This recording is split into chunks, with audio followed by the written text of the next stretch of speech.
déroulé à la faculté de pharmacie de Paris 5 et progressivement s'est translaté dans les locaux de Sanofi Pasteur. Donc actuellement, l'enseignement des jeunes toxicologues, des futurs qui auront à statuer sur les questions de toxicologie médicamenteuse, sont formés dans l'enceinte même de multinationales. Et d'ailleurs, quand on fait des enquêtes de satisfaction, les étudiants, naïvement, on n'en croit pas ses yeux, mais disent les viennoiseries sont excellentes, on est très bien reçus, on est très contents. Merci de votre témoignage. Voilà. Est-ce que vous avez encore une question? Oui. Un deuxième exemple, parce que je crois que c'est important, c'est que les agents sanitaires déclarent qu'elles n'ont plus de compétences qui acceptent de travailler dans les conditions salariales qui sont les leurs. Et donc, une décision a été prise de faire un enseignement spécifiquement dédié à fabriquer des futurs experts pour les agents sanitaires. Eh bien, Sanofi Pasteur s'est déclaré comme preneur, comme enseignant et organisateur de l'enseignement.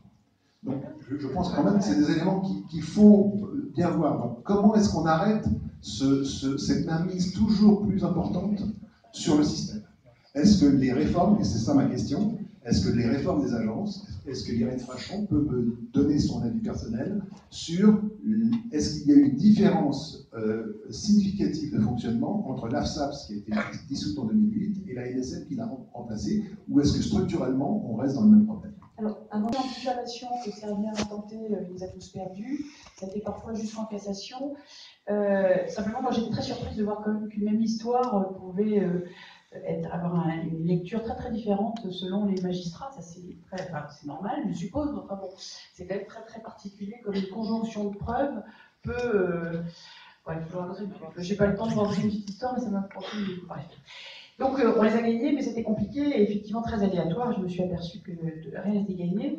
La deuxième chose, pour ce qui concerne les agences, alors effectivement, la réforme, la grande loi médicaments de Bertrand, décembre 2011, réforme et insiste beaucoup sur la transparence et puis sur le statut de l'expert, de son indépendance, etc. etc.